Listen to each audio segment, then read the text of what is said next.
আমরা আজকে এলপিজিএল এই প্রতিষ্ঠানে আমরা চেষ্টা করেছি যে প্রতিষ্ঠান সম্পর্কে ইনস অ্যান্ড আউটস পুরোপুরি জানতে এবং এই প্রতিষ্ঠানটাকে আমরা আরও অনেক বেশি এগিয়ে নিয়ে যাওয়ার জন্য আমাদের প্ল্যান। তার মধ্যে অন্যতমই হলো যে আমরা এক্সিস্টিং যে ক্যাপাসিটি আছে এই প্রতিষ্ঠানটা সেই ক্যাপাসিটিকে আমরা 3 গুণ করতে চাই। সেই হিসেবে আমাদের কয়েকটা পরিকল্পনা আমরা আজকে আলোচনার মাধ্যমে হাতে নিলাম।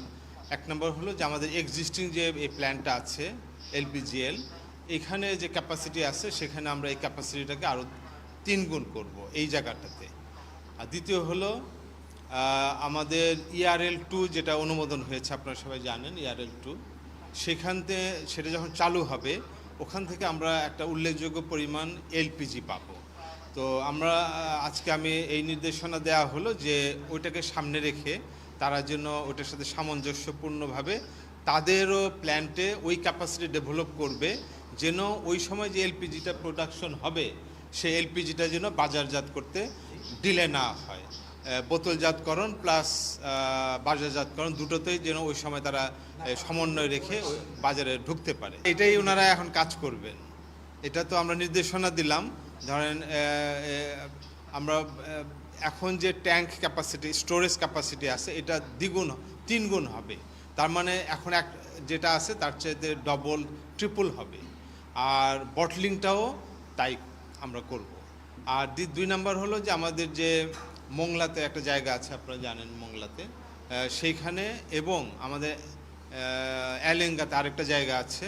এই 2টি জায়গাতে আমরা আজকে টাইম বাউন্ড একটা সিদ্ধান্ত নিলাম যে আমরা ফিজিবিলিটি স্টাডি আমরা একদম ডেডলাইন বলে দিয়েছি যে এত তারিখের মধ্যে ফিজিবিলিটি আমরা শেষ করতে চাই, ডিপিপি প্রণয়ন করতে চাই, টেন্ডার ডকুমেন্ট রেডি করতে চাই এবং আমরা টেন্ডারে চলে যেতে চাই এবং খুব দ্রুততম সময় আমরা এটাকে এলপিজি প্ল্যান্টের একটা বাস্তব রূপ আমরা দিতে চাই। আর না, ওটা পরে আসছে।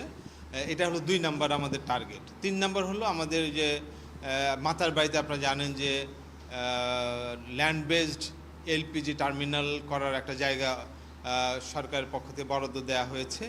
ওটা যেন এলএনজি এবং এলপিজি দুটো একসাথে একীভূতভাবে তারা কাজ এগিয়ে নেয়। এটা এই ক্ষেত্রে আমরা 2টো জিনিস নিয়ে কাজ করছি। 1 নম্বর হলো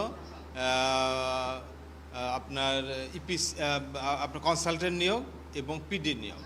কনসালটেন্ট নিয়োগের ব্যাপারে আমরা তার টর নির্ধারণের ব্যাপারে কাজ করছি। এখন টরটা নির্ধারণ হয়ে গেলে আমরা কনসালটেন্ট নিয়োগে টেন্ডারে যাব। এটা হয়ে গেলে এবং পিডি নিয়োগ হয়ে গেলে আমরা দ্রুততম সময়ের মধ্যে ইপিসি কন্ট্রাক্টর নিয়োগের